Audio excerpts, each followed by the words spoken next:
While active versus passive allocation decisions continue to dominate much of this discussion regarding current product trends among advisors, we wanted to take a quick look at what product types advisors are using in addition to mutual funds and ETFs.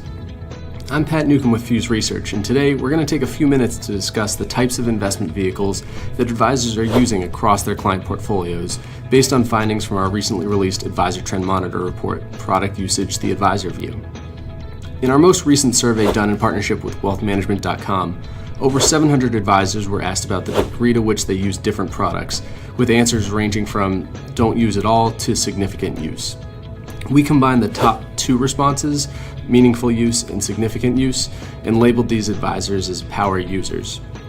As expected, mutual funds, ETFs, separately managed accounts, and individual stocks ranked as the most popular products. Mutual funds continue to be the preferred vehicle for client assets, with 56% of advisors deemed as power users. ETFs ranked in a distant second with 28%. We expected shifts in usage from our findings from the prior year to be declines for mutual funds and a concurrent step up for ETFs. There was an 11% decline in power users in the wirehouse channel and a 5% drop among IBDs with respect to mutual funds. On the other hand, RIAs have long led the allocation shift to low-cost beta through passive ETF investments, with an 8% increase among RIA power users. Also, ETFs moved into second place for wirehouse advisors, surpassing individual stocks. The continued downturn in the use of individual stocks is consistent with the migration of the advisor's role to being more of a client relationship manager.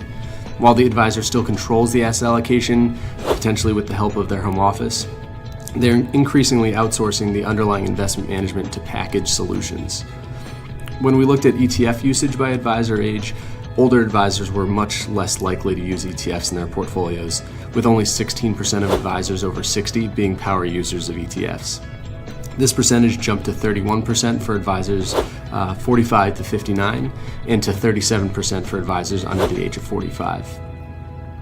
Now, taking a closer look at separately managed accounts, there was an uptick in power users among the wirehouse channel, increasing from 27% to 32%, and the RIA channel surging from 20% to 31% in 2017.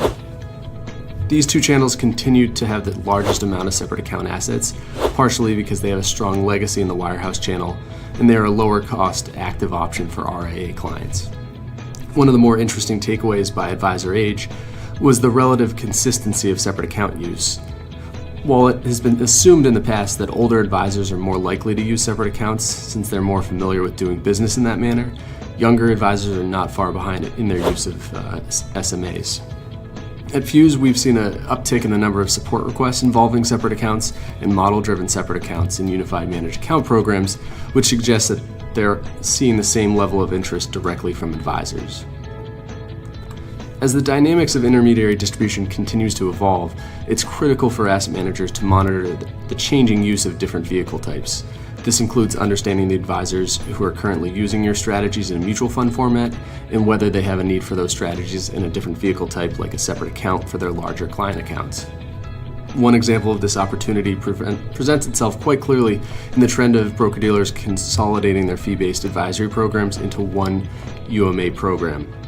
If a manager is able to offer one of their strategies in both a mutual fund and model-driven separate account format, it makes it easier for the home office research staff to evaluate and potentially approve both while offering additional sales opportunities to existing advisor relationships. Thank you for taking the time to view this video today. If you have any questions about the topic we covered or would like to learn more about other topics that are included in our Product Usage ATM report, please let us know. Thanks again and have a great day.